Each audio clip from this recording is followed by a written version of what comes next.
Today I'm going to talk to you about some things that are materialistic things that are just a material waste of time. That in hindsight, we've bought some things that we thought were going to be the highlight of our wardrobe. We just had to have them.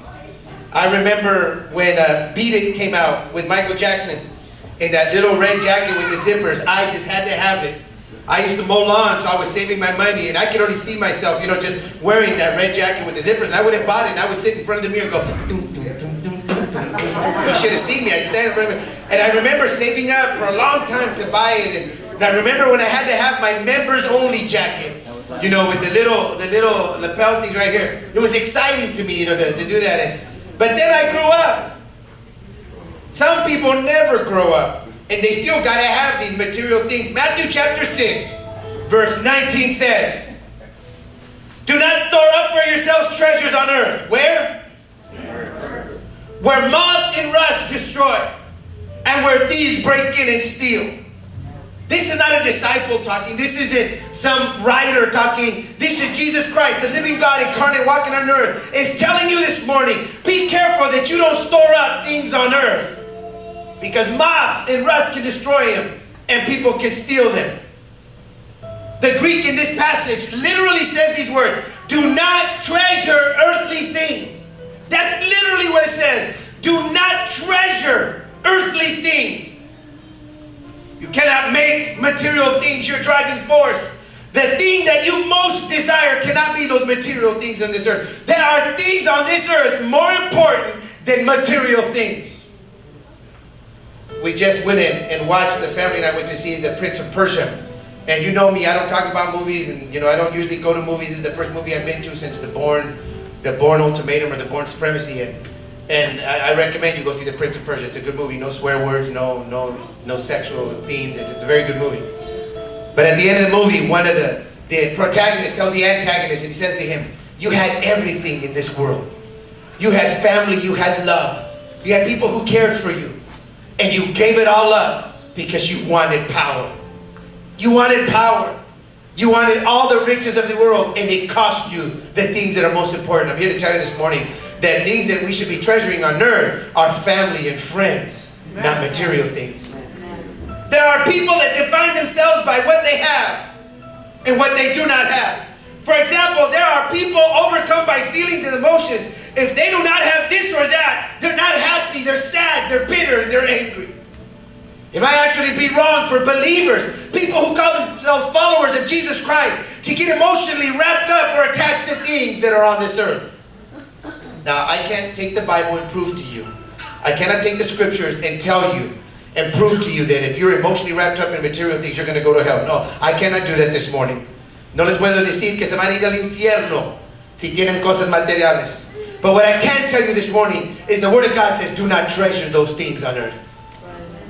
I say this because you and I, as followers of Jesus, should be living for the earthly kingdom more than this worldly kingdom. Jesus says this, and then he gives a reason. It's almost like an explanation. Treasuring material things on this earth, it's futile because they are temporary and eventually they will fade away.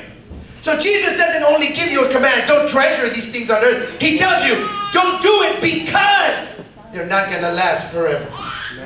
Amen. Jesus points out that your material things are actually things that can be taken away from you by thieves. And this is why these things are up here this morning.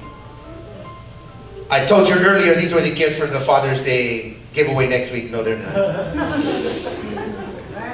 About 2 weeks ago, Brother Greg, who we haven't seen in 2 weeks, so somebody needs to come, and his family.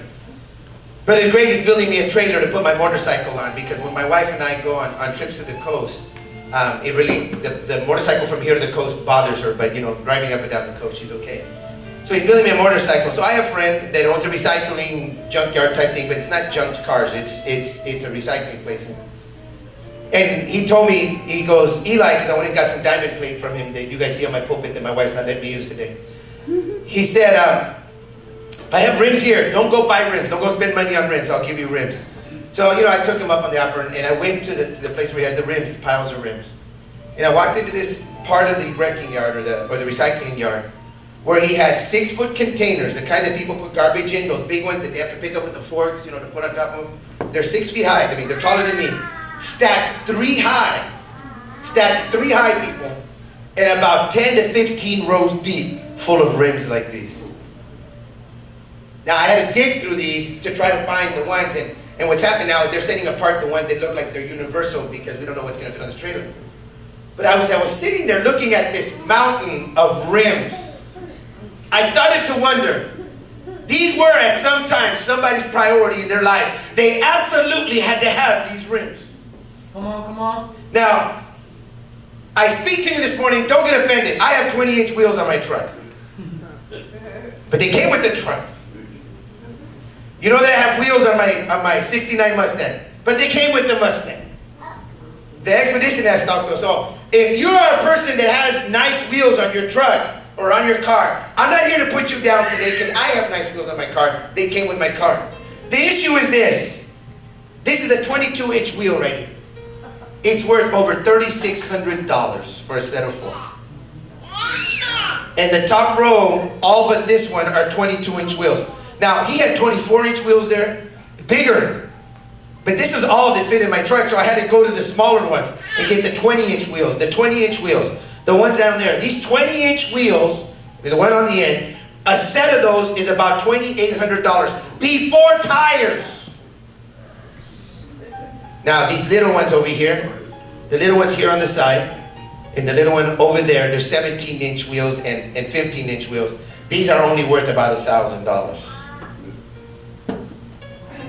Now, I live in Southeast Fresno, and I don't know if you can tell, I'm predominantly a Hispanic man. I try to hide it, but I cannot. But I see people in our neighborhood. For those of you that don't know, 7 years ago, the Brookings Institute did a report on the poorest neighborhoods in the United States. 21 of the poorest neighborhoods in the United States are in Fresno, California. And 93702, where our church is located, is the 3rd poorest of those 21 poorest neighborhoods. How in the world can anyone in the 3rd poorest neighborhood in the United States afford these wheels?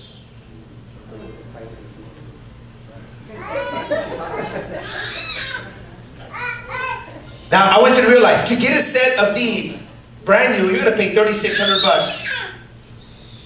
How many people in 93702 are on public assistance? How many people in 93702, their kids are on free lunch programs? How many people in 93702, let's just call it the O2. How many people in the O2 are rolling with 22-inch wheels? I think we've seen them. I see them all the time, parked in their front yards, on the grass. How do you know you're Mexican?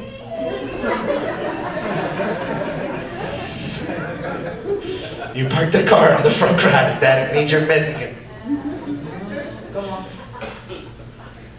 I look at this and I wonder, going through the O2, driving around, and I'm seeing it, I'm like, how in the world can they afford them? I can't afford them.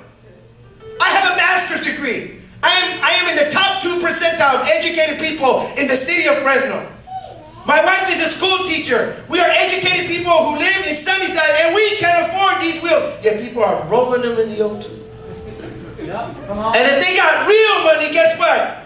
They got spinners on them. And then I have to wonder, how many of those people are behind on the rent? But they got their rims.